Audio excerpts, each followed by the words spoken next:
Hammaga salom, bu men Madina. Bugun sizlar bilan ushbu videoda Permesso di Soggiorno'ni qanday qilib to'ldirish va topshirishni o'rganamiz. Avvalo ishni Google Maps ilovasiga kirib, Poste Italiane ofislarini qidirishdan boshlaymiz. Rimda Bologna metrosi yonginasida joylashgan Poste Italiane ofisi muammosiz qabul qilishi hamda ko'pincha kit forma borligi uchun tavsiya etiladi. Ofis ichkarisiga kirib olamiz. Kirishimiz bilan navbatimizni belgilab beradigan xuddi mana shunday apparaturaga ko'zimiz tushadi va navbat olinadi. Ba'zan navbatga qaramasdan birorta bo'sh bo'lgan operatorning oldiga borib, menga kit forma kerak desa ham berishi mumkin. A4 formatdagi konvertda kit forma olindi.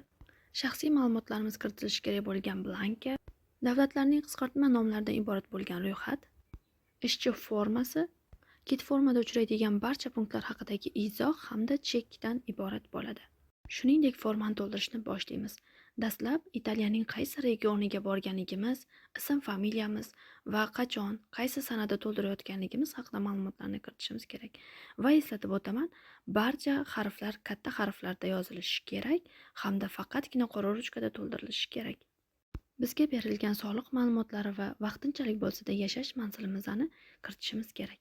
Viza ma'lumotlari, shuningdek qachon Italiyaga kirib kelganligi haqidagi ma'lumotlarni ham kiritishimiz kerak. Birorta atrofimizdagi tabakki deb yozilgan marketlaridan Marco da Bollo olishimiz kerak. Marco da Bollo 16 yevro. To'ldirilgan kit forma, kerakli hujjatlar va Marco da Bollo bilan yana Poste Italianaga tashrif buyuramiz.